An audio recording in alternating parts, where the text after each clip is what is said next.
Whether you're partying with friends or trying to build your business network, finding people to hold an interesting conversation with can be hard work. You can start the conversation by talking about yourself, but this soon gets boring. Throwing around random topics might hold the conversation for a bit longer if you hit the right one, but most people are going to have left the room well before you ever get there. There has to be a better way, and of course there is. In today's episode, we're going to take a closer look at the heroes within your stories and discover how to find the right people in the room. We talk about personas within your contact database and see how to use them to identify which hero to invite into which story. So let's join the party together and learn how to tell a story that not only captures your hero's attention, but also wins their heart. Let's get started.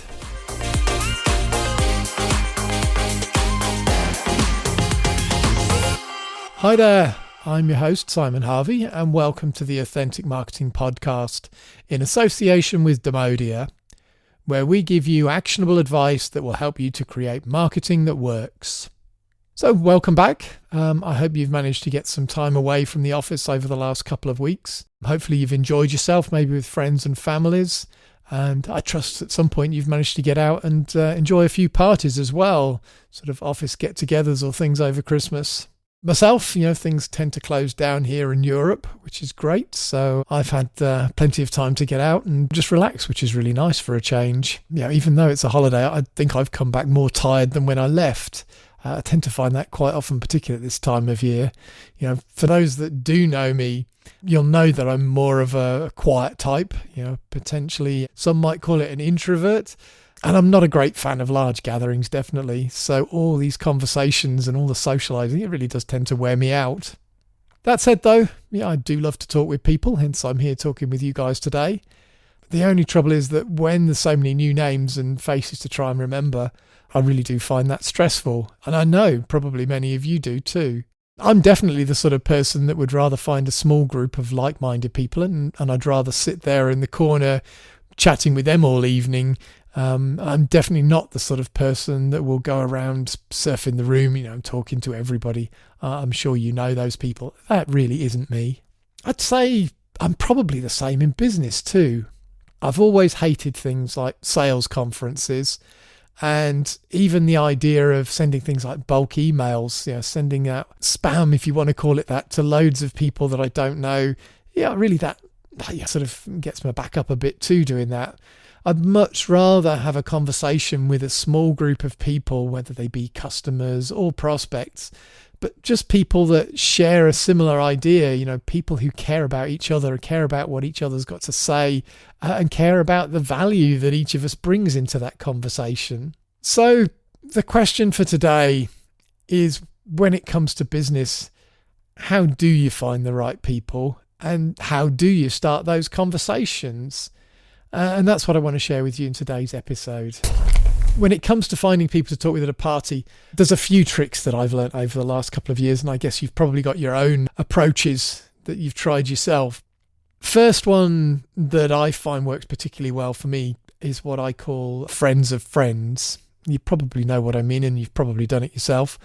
So if I know somebody else at the party that I get on with, well, what do? I'll go over and hang out with them. It seems obvious, really, doesn't it? The thing is, most often these friends, they're probably talking with similar people. It might be friends of their own, but they've probably got similar interests to the person that I know. And so, when I want to hold a bit more of an engaging conversation, it tends to be that those interests are more similar, the personalities are more similar, and, you can have a better conversation. So that's the first thing that I find works well for me. The second one that I've picked up over the years, I refer to as lurk and listen. So if I don't know anybody at one of the parties, what I tend to do then is to stroll around. I might have got a pint of beer in my hand or something like that I'll sip on occasionally. But whilst I'm strolling around and drinking a beer, I'm going to be looking and listening to the other people in the room. And by looking at the things that people wear, maybe the way that they're behaving, and definitely listening to the things that they've got to say or talk about within the group, then I decide who looks interesting and where I'm going to go and try and join that conversation. So this way is maybe a little bit more hit and miss. But if you don't already know somebody, then for me, I find this much easier than just going and picking a group at random and trying to spark up a conversation. Maybe you're different, but certainly for me, that I find works much better. So I hear you asking now, how does this apply to sales and marketing? What are you talking about, and why should I care about your social behaviors? The answer is simple. Because the way that you do this personally is exactly the same way as it works in business. So think about this for a minute. I want you to picture maybe your top 5 customers. Hopefully you can see pictures of the faces in your mind, and then maybe you can pick up the names of the companies or the names of the individuals involved there. These are your best friends, but they're your best friends in the business world. So think now about why you really like working with these people.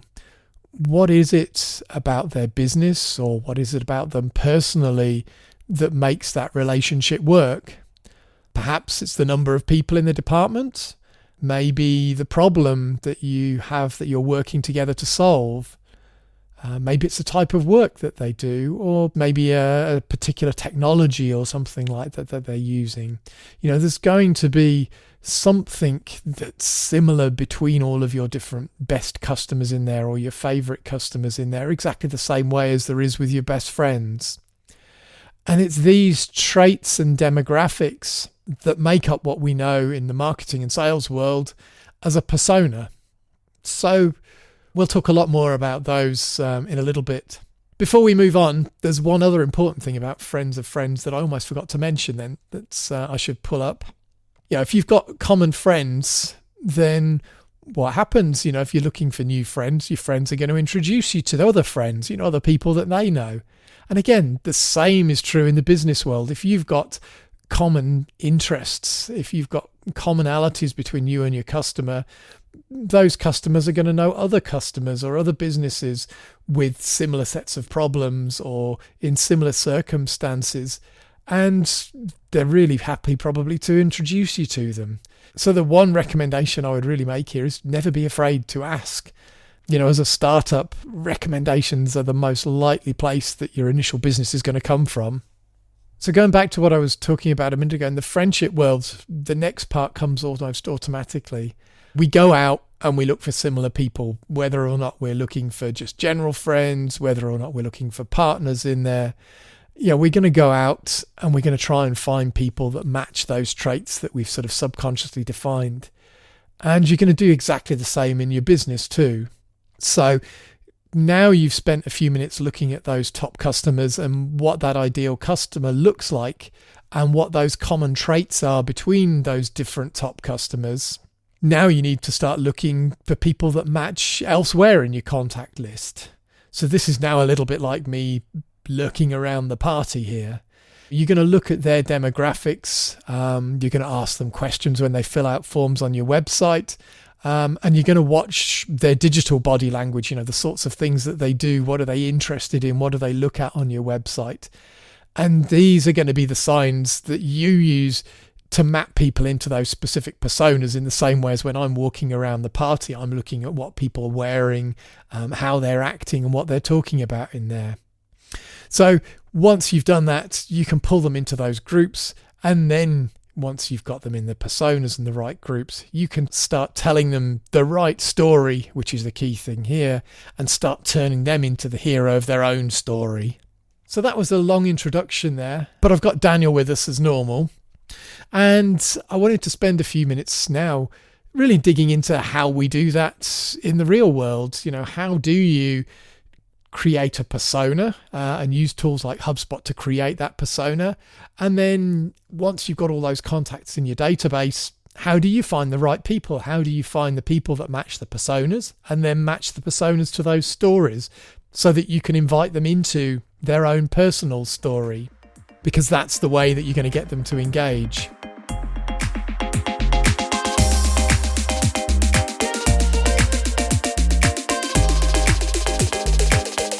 Welcome back again, and welcome back, Daniel. Hello, Simon. I hope you enjoyed your few days away from the office over the break.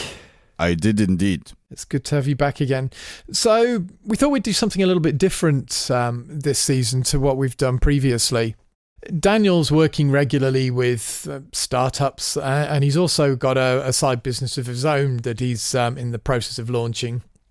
And behind the scenes, we've talked in the past, or he's asked in the past about how do I use the authentic engagement framework and the sort of the tools that we discuss on the podcast within his own company. So as most of you are in similar situations where, you're trying to get the hang of how do you do this stuff and how do you physically deploy these sort of tools and approaches within your own business, we thought, what better opportunity than basically to coach Daniel through this process. So, he's in the same shoes as you guys and got some similar sorts of questions and problems. So, does that sort of describe things appropriately, Daniel? Yes, I think so, Simon. So you've had a chance to listen through what we've been talking about earlier with personas and some ideas as to how do we go about approaching and engaging with the right people in there. Is everything clear in there, or what questions do you have? Actually, I have a lot of questions. There's nothing new there. Yeah, far away. So we talked about personas. Yes, indeed. Yeah. Mm-hmm. But I think I didn't really get the hang of it, So maybe can you explain to me what a persona is and why I should actually care about those? Yeah, okay then. So to go into personas a little bit more. So personas are used not just in marketing, but in product development and various other places. And really what they represent is a semi-fictional character, people in the real world that you want to sell to or that you want to use your product if you're developing personas for that. And what you want to do is you want to sort of say, okay, well, this is what my ideal customer or my hero or my persona looks like. And these are the things that represent them. So, for example, they might be a certain age range. They might be a certain gender. They might live somewhere specifically, in a certain country. They might work within a certain industry. They might have a certain problem. Those are all facets of your persona. And what you're going to do is when you create your personas, you create a list basically of all of the different things that make up that. Mm-hmm. Okay, I understand. So you basically create lists with people or customers that have the same characteristics, and then you specifically market to those lists. All right, so I understand. So you group these people because they have the same needs and problems. Yeah. So that actually answers also why I should care about those. Mm-hmm. Because if we group those people, then we can create marketing that is specifically made for that group, right? Yes, exactly right. You can do marketing specifically to that group. And I guess that goes on to the sort of question of, well, how do you do that? So if you're going to try and implement this in your HubSpot instance, the way that you would do that is you'd use a combination of two things. So HubSpot has, first of all, something that they call personas. You're going to have to hunt for those things. They're a little bit hidden. They're not underneath the main menus at the top, but if you go into the settings menus in your HubSpot instance, and then you go into the contact object in there and you search for persona, you'll find there is a contact property called persona in there, and you can create different personas to represent your different characters of your audience. And in there, you can type in basically a little bit of information about each of those people. So you can give each of those personas a name, a bit of a description as to who they are, and then HubSpot provides some sort of standard notes fields. The challenges field is where I'd outline the problem that they've got. The goals field is where I would outline what their aspirations are, what do they want to achieve in there. So there are a couple of parts that we've pulled out from the storytelling process. So you might not necessarily want to use all of those things, but that's definitely a place to start. So that's the first part. The second thing that you can do is I would then say in HubSpot, use contact lists. What you can then do is you can basically tag those people with that persona. So you can create a list and assign a specific persona to a specific person, and then create an active list in HubSpot. And then what you can do is you can add a filter into that active list that says select a specific persona, and then you pull all the people that you've tagged with that specific persona into that list, so you can then directly market to that group of people. Okay, so you first create the persona inside HubSpot. Yep. And then you have your list with your contacts, and then you assign this persona to the whole list of the contacts, or do you assign the persona to each contact on an individual level? So you're going to assign the persona to a specific contact. So within the contact record itself, that persona property will be in there, and you can go and assign the specific persona to the contact. And then if you've built up the list the way I just described a minute ago, the contact will then automatically get added into that list based on the persona property that you've given them. All right, so HubSpot is capable of looking up the characteristics of each contact that it captures, and based on that, it assigns a persona or one of the personas you've created automatically based on the characteristics that the contact has that it just created. No, you've got to assign the persona to them. Ah, okay. So you got to do this yourself. Yeah, right. You've got to manually assign that persona initially. Okay. Good. That gives me a fair idea of how to use the personas inside HubSpot. And then once you have these lists or your contacts that are tagged with the personas, how do you go on and use that to do marketing? Once you've tagged your individual people with a persona and you've pulled them into a list, you can then use those lists for a couple of things. So first of all, obviously you can use the list for communications. So if you want to send an email, rather than sending an email to everybody in your whole database, you can write an email that's targeted at a specific small group of people and send it just to that small group of people. Mm-hmm. The other things that you can do is that you can actually use that information to personalize communication. So if you're sending out, for example, a newsletter and you've got an offer or something within your newsletter, you can dynamically change sections of content within your newsletter and target a specific persona with each section. So for my coaching customers, I could say, I've got a new course that's coming up. Sign up for the new course, but for my consulting customers, I might give them some additional advice or point them to a new blog post that I've written. So again, I can tailor the communication to make it more relevant to the people. Another thing that I can do, which I think is quite interesting here, is once you've got the different personas attached and you're putting them into lists, it's giving you more data that you can use. So you can look at numbers and you can see how big is your contact database, or what are the separation, I guess, in your contact database. If you've got 1,000 contacts in there, you can very quickly see, well, okay, 300 of these contacts are related to my coaching, and another 500 of these are related to my consulting services, and the remaining 200 I don't yet know exactly who I'm targeting inside there. So I might want to do a little bit more research to try and assign them or attach them to a specific persona. Mm-hmm.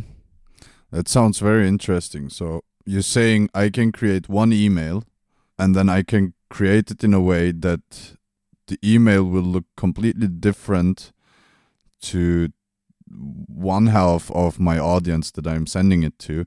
Then it will look for the other half just based on the persona that is tagged to the contact that I'm sending to. Yeah, exactly. You can use the drag and drop sections that HubSpot provides you, Mm-hmm. and then you can basically personalize. You can create what they call a dynamic section inside there, and you can say, personalize this section based on membership of a list. All right, so that's really good, because then you could actually send one email out to all of your contacts, and based on the persona that they're tagged to, they will all receive an individual email tailored for them. Yeah, effectively, that's exactly right. Yep. All right. That's quite a nice feature. I learned a lot now on the theoretical side, but in the practical side, now I want to know how I can use all of this in order to define my brand hero. Because, I want to use storytelling because it's one of the most effective ways to really reach your customers and make them engage with your content. Mm-hmm. And how can I do that using my HubSpot contacts? So what you can do is you can look at the way that people interact with you, basically. So you can look at, for example, the types of content that they're interacting with. So if you've got a set of blog posts that's relating to cybersecurity or something like that, you can look and see these people are interacting with cybersecurity, and therefore I might want to sell them cybersecurity things, so I can put them into that particular persona in there. So using browsing data is a very good thing, whether that be blog posts or web pages, you can use that. You can capture data through form submissions. So, think about the sorts of fields that you can put into your forms. So you don't want to have hundreds of fields in a form because people just won't fill them in, but you can put 3, 4, 5 fields in a form and people will normally fill those in as long as there is something valuable behind the scenes.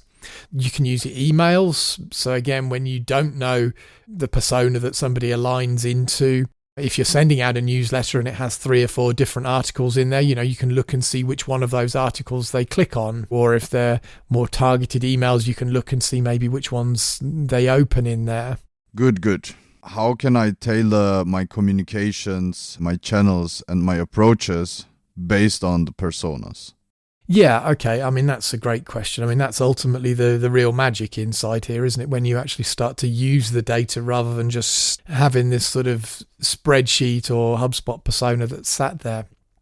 What you want to do here is you want to think about this in the concept of campaigns. So the way that we work here is we say that a campaign is a story that you're going to tell to a specific hero or to a specific persona, and it's going to be about them. So we've gone through the storytelling process many times in the past, and we've talked about the fact that you've got a hero there. The hero's got a problem and the hero wants to transform into something else or become something else. Mm-hmm. And your brand is going to offer them the solution. You're going to guide them to the solution there. So the hero is your persona. What you're going to do in here to create a personalized campaign is you're going to start off by saying, okay, well, what story do I want to tell? So I'm going to tell a story to a specific persona. And in that story, I'm going to have maybe some web pages, and the web page is going to explain, we understand that this is the problem that you've got, and this is how we can help.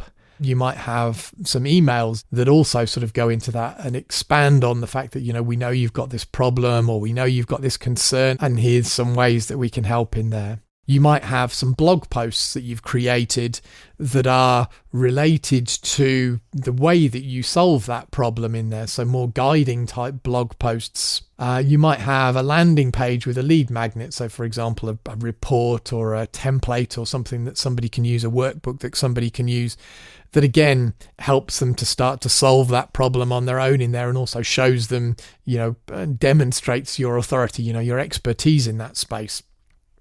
So you're going to pull together those set of assets to start off with, and then basically you're going to deliver it to them in the order that we tell the story. So on the web page, you're going to start off with the problem in there, and when you start to send them an email, maybe you want to engage them by talking about the problem to start off with. Once they've engaged with that and you know who that is, then you can start to talk a little bit more about your solution, and you can send them through to those blog posts using your emails in there. If they engage with those, you might want to have a call to action in the blog post that takes them through to a landing page and your workbook, for example, behind that. If they engage with your workbook and fill in the form, again, that's where you can ask a few extra questions in there to try and refine and make sure they really are part of this persona and you're telling the story to the right people.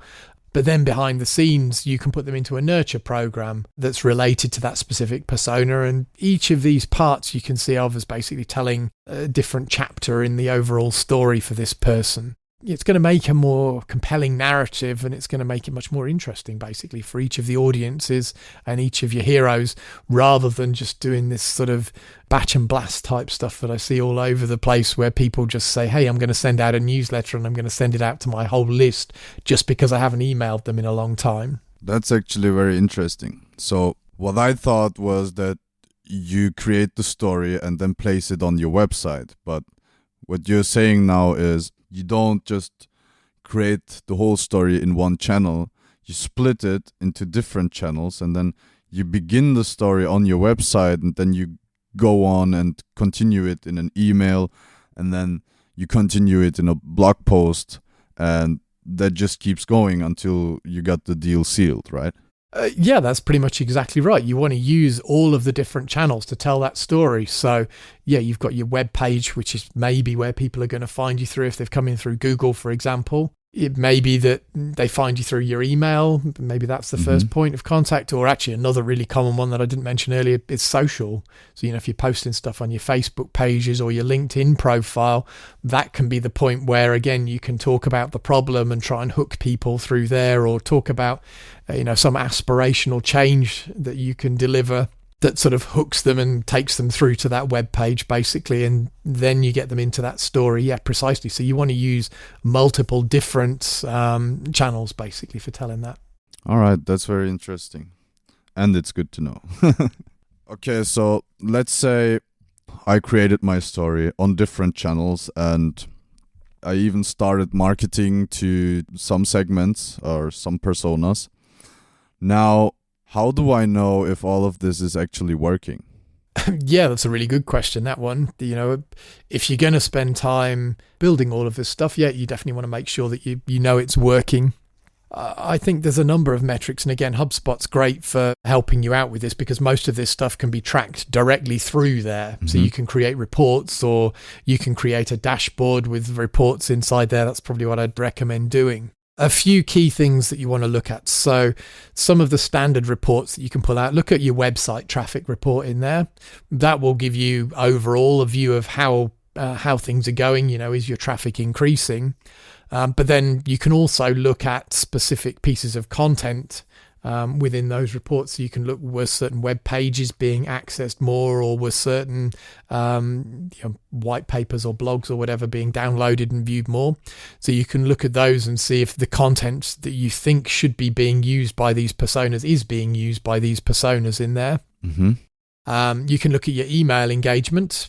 So you can look at the emails that you're sending. Open rates definitely are getting less accurate, so I wouldn't necessarily rely on open rates these days, but click-through rates is what you're really looking for when it comes to emails. So if you are sending out emails that you think should be very targeted at a specific persona, you want to look and see how many people click through to the next piece of advice that you're giving them, because that will really tell you, are you engaging with those people? Have you understood them properly in there?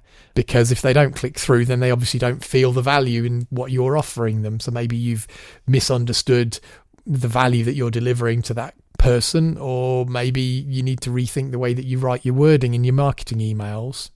Sorry to interrupt, but by click through, you mean if a contact or a customer clicks on something in an email that you sent to them? Yeah, exactly that. So if you're going to send them a link to a blog post, for example, or recommend a blog post, you want to see if they actually click on the link through to that blog post. All right.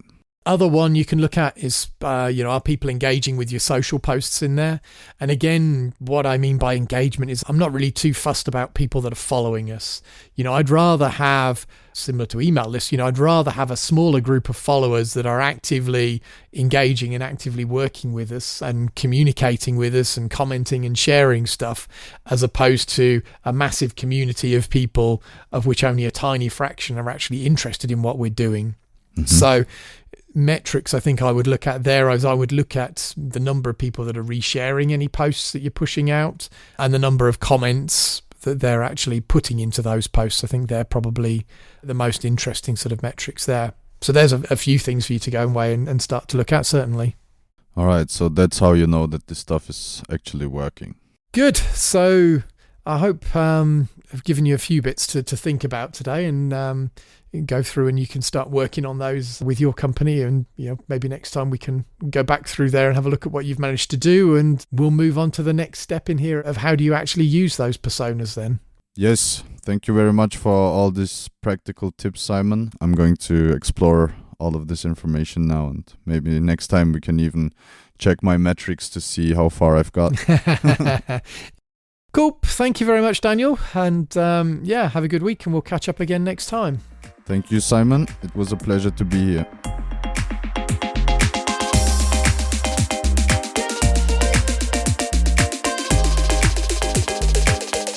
So with these simple steps, you can transform the way that you communicate with your customers using targeted narratives that resonate much more deeply with the individual parts of your audience.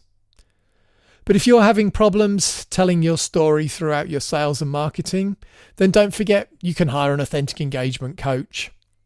Just go to wantauthentic.com to hire a coach who will show you how to increase the effectiveness of your communications and give you an easier way to grow your business. So we're at the point in the show again where I like to give you a set of concrete actions that you can take to help improve your communications and drive business through your sales pipeline. For today's exercise, we're going to detail your top 10 customers. So pick up a pen and paper, or if you prefer, fire up your spreadsheet. And then firstly, I want you to jot down the names of each of those companies. So 10 names down the first column in there. Now, across the next set of columns, I want you to detail, why you really like working with them. What is it about their business that makes that relationship work? And what you're going to be doing here is you're going to be looking for commonalities, common things that align between each of those top 10 customers. So when you've done that, jot it all into the table on your piece of paper or put it all into your spreadsheet and go through there and think about what are the strongest relationships, which of those in common interests are the things that make your best heroes, and which are the ones that, may be a little bit more outlying type things. So with your hero defined and tagged using personas, you're ready to start telling them stories and increasing the engagement they have within your community. And that's what we're going to look at in the next episode. That's all for today's episode of the Authentic Marketing Podcast. Thanks as always for listening. And don't forget to bookmark the podcast and let us know what you think. Put your comments into LinkedIn or into the feedback within the podcast app of your choice. I love to hear what you think of what we talk about, and I want to know how we're helping your business to succeed. Thanks for listening, and see you next time.